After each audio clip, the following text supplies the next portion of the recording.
On this day, December 3rd, 1971, Pakistan attacks Indian airfields with jets and artillery strikes. How did all of this happen?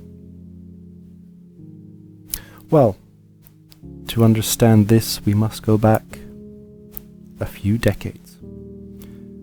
When India was partitioned in 1947 between Pakistan and India, Pakistan being the Muslim state and India being the non-Muslim part, Pakistan consisted of West Pakistan and East Pakistan. East Pakistan is what we now know as Bangladesh. It's almost entirely surrounded by India, except for a small little border with Burma, and it is over 1,500 miles away from what we now know as Pakistan. From the beginning, the elites in Karachi and then later on in Islamabad dominated Pakistan. The Bengalis in East Bengal or East Pakistan or Bangladesh, however we can call it, were kept in the dark about most decisions. The capital of Pakistan was in Karachi, a port city in Sindh province.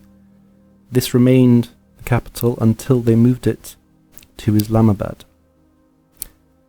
Dhaka, the capital of East Pakistan, was in many ways a colonial capital, and East Pakistan in many ways a colony of West Pakistan. In West Pakistan, they declared that Urdu be the language of the country, even though only a small portion of the people actually spoke it. Bengali was the most widely spoken language in Pakistan at this time, and yet it was not allowed to be spoken or not recognized as an official language. This caused resentment in what is now Bangladesh. The Bengalis were quite proud of their culture, their language, and their script, and they saw this as an insult to them. Initially, many people in Bangladesh were supportive of being part of Pakistan. This quickly waned. In 1965, India and Pakistan went to war in Kashmir. The dictator at the time was quite happy to lose East Pakistan if he could gain Kashmir. Now when I say quite happy, he probably wasn't. He probably wanted it all. But he would prefer to have Kashmir than the indefensible East Pakistan. Bangladesh, as you know, is a big delta. The Ganges and the Brahmaputra, I think is pronounced. Two large rivers that come down from the Himalayas, and Bangladesh is a delta of those two rivers. It is very flat.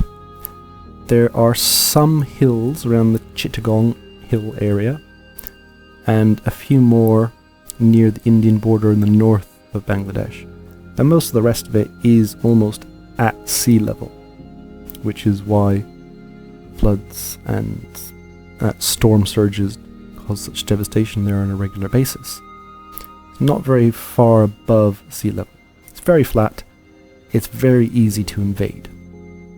Whereas Kashmir, if Pakistan were to take that, would be a defensible fortress against Indian attack. And it would also give Islamabad a better position to protect itself. Pakistan is a made-up country. It is a group. We have Pashtuns, Sindhis, Balochs, Kashmiris, Punjabis, Pathans, and they've all come together, and the only thing that unites them is their religion. India is a little bit different. It's similar in terms of it's a lot of nations and a lot of peoples together, but there's a more natural sort of unity in India than there is in Pakistan. And Pakistan, since its beginning, has always been trying to hold together. It's been trying to not collapse. And that is one of the reasons why it's been so involved in Afghanistan for the past 50 years. That's part of its plan to make itself more defensible and to also crush possible threats coming from Afghanistan. But we'll get back to 3rd of December 1971. But before we do that, we still have to go back a little bit. In 1970, there was a massive cyclone that hit East Pakistan. Up to 500,000 people died in this, and many Bengalis saw the government in Islamabad as being responsible, or at least being incompetent. The dictator president, we could call him, of Pakistan admitted faults, admitted mistakes, and there were massive protests in Dhaka and other cities in what is now Bangladesh. In the election of the same year, the Awami League won the most seats in the Pakistan parliament. This was unacceptable to the people in West Pakistan. They could not allow Bengalis to dominate their parliament. They saw them as not as good as them. They saw them as beneath them. And to have these people who are beneath them ruling them, well, that wasn't going to happen. So they cancelled the election, banned the Awami League, and this is when trouble began. So, in March 1971, because of all the various resentments that had been building up, East Pakistan declared independence as Bangladesh. This was unacceptable to West Pakistan. They began what became known as Operation Searchlight. This resulted in possibly, we don't really know, up to 3 million deaths in Bangladesh. At the very low end, 200,000. Most people agree on probably around 500,000. But Bangladesh today, they say 3 million. Whether that's an exaggeration, I don't know. 10 million fled into India. 30 million were internally displaced. This was probably one of the worst humanitarian disasters since the Second World War, perhaps only outdone percentage-wise by what happened in Cambodia. It was an absolute massacre. The Pakistani Army allied with Jamaat-e-Islam because, again, they didn't see the East Pakistanis as Islamic enough, and so they unleashed what would be termed today a terrorist organization upon the people of Bangladesh. Up to 400,000 women were raped. It was called a genocidal rape campaign. Hindus were massacred. Biharis, an ethnic minority from Indian province of Bihar, were also massacred. Hindu temples were destroyed, and even Bengalis themselves started turning on each other. Some remained loyal to the government and would massacre other people, including their own people, and it became quite a bit of a mess. India was sitting there with 10 million refugees pouring into their country.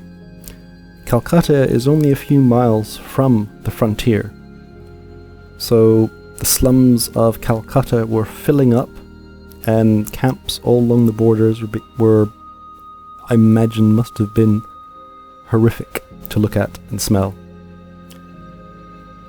Indira Gandhi decided that going to war was going to be cheaper than taking in all the refugees.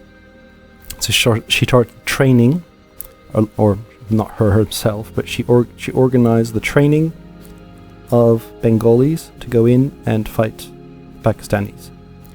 She sent money, troops, planes, boats, and there were also some defections from the Pakistani Army of Bengali soldiers.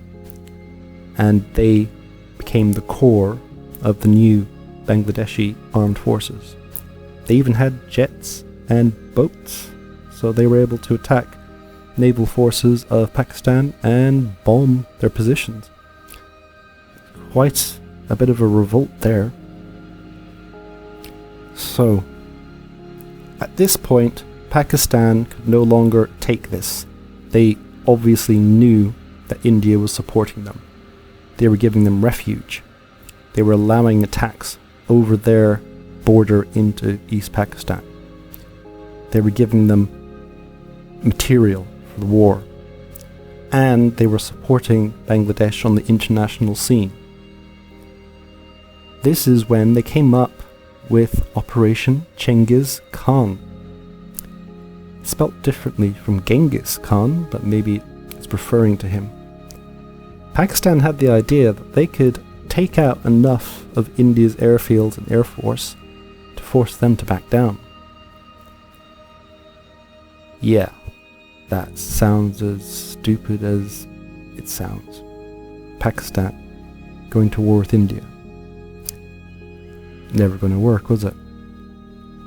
So, on the 3rd of December, 1971, they unleashed their attack on dozens of Indian airfields.